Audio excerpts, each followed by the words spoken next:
The door creaked open, splitting the smoky air of the roadside bar like a memory cutting through time. Every conversation froze mid-laugh, every clink of glass halted as the fading sunlight framed a silhouette no one expected, a small girl, barely 17, standing alone in a den of legends.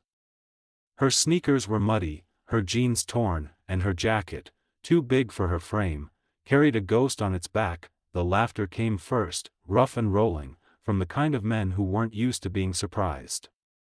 "Lost, kid?" someone jeered. "Girl Scouts meet down the road."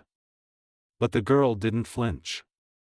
Her hand brushed the leather on her sleeve, steady, calm, as the chaos around her burned out into silence. Then she turned just enough for them to see it. A faded patch, Iron Wolves. Founding member, and in that moment, the laughter died like an engine running out of gas. The biggest man in the room, Tank, leaned forward, disbelief clouding his face. "Where did you get that?"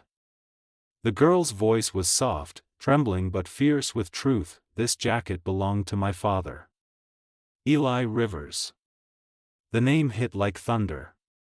Every man in that room had once ridden with Eli, a leader, a brother, a man who'd given his life to save strangers on Route 66. None of them had seen his daughter since the funeral. And now here she stood, his spirit stitched into her shoulders. Her name was Mara Rivers, and she wasn't there for pity, she was there to remind them what they'd forgotten, that brotherhood wasn't just a word. The silence in the Iron Wolves bar felt heavier than the engines parked outside. Dust hung in the air like smoke after a battle. Tank stood slowly, his boots echoing on the wooden floor. "Kid," he said, voice rough from years of road and whiskey, "you shouldn't have had to come here alone." Mara swallowed hard.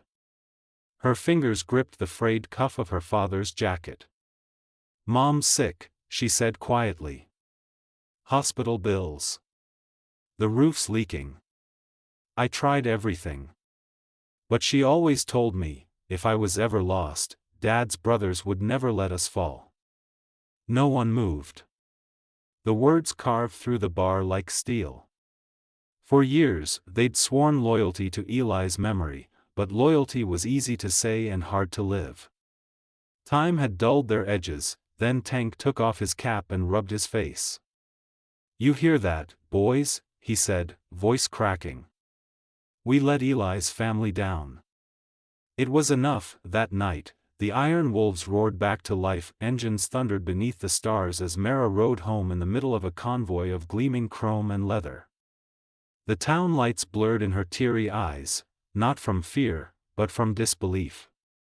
Behind her, the wolves rode in silence, headlights cutting through the dark like blades of promise. When they arrived, the house looked small, almost broken under the weight of time.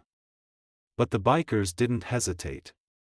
Tools came out, laughter returned, and by sunrise, the air was filled with the sound of hammers, engines, and hope. Tank fixed the roof himself. Razor, a man who hadn't smiled in years, painted the walls. One by one, they repaired what time had torn apart. When Mara's mother stepped outside, weak but smiling, the men froze. Her eyes shimmered with recognition. "Tank," she whispered. "You kept your promise." Tank's voice trembled. "Took me too damn long." For the first time in years, the Iron Wolves weren't just bikers. They were family again. Word spread fast. The wolves, once feared and avoided, were suddenly building homes, delivering groceries, and fixing bikes for kids who couldn't afford repairs. Mara's courage had lit something inside them, a reminder that the patch on their back didn't just mean power. It meant purpose. At every charity ride, Mara rode at the front on her father's rebuilt Harley, the same one Eli had last ridden on Route 66. Her hair whipped in the wind, the Iron Wolves patch gleaming beneath the sun, her father's name living again through her courage. People started calling her the Little Wolf. Children waved from sidewalks as the convoy passed. Old veterans saluted. Even the sheriff, once wary of the gang, joined their rides, saying, "Guess the wolves found their heart again." Months later, the Iron Wolves gathered for their annual meet, a tradition nearly forgotten until Mara revived it. The clubhouse was lit with warm amber bulbs, the smell of oil and leather mingling with the sound of laughter. Tank approached Mara, holding a small cloth bundle. His eyes were misty, his voice low. "Your dad would have been proud, kid." He handed it to her. Inside was a new patch, custom-made, its stitching gold and deep silver. It read, "Legacy Rider, daughter of Eli Rivers." Every man in that room stood as she sewed it beside her father's original patch. No one spoke. No one needed to. Mara looked up, her voice steady and clear. "Dad used to say, the patch doesn't make you strong.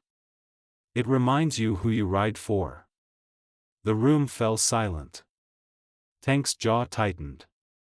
Razor turned away, wiping his eyes, and in that stillness, something beautiful happened. They all realized what Eli had built wasn't a club.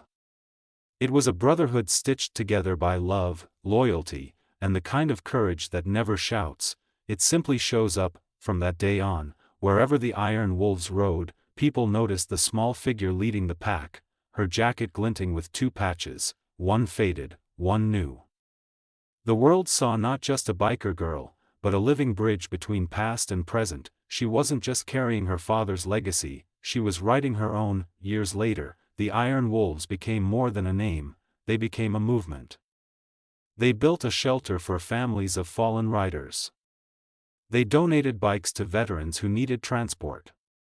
They rode for causes, for people, for the quiet belief that good still exists, and every time they started an engine, they'd see her, the little wolf, adjusting her helmet, smiling that calm, brave smile of her father. Tank once said at a gathering, his voice thick with emotion, "Eli taught us to ride. But Mara, she taught us to remember why."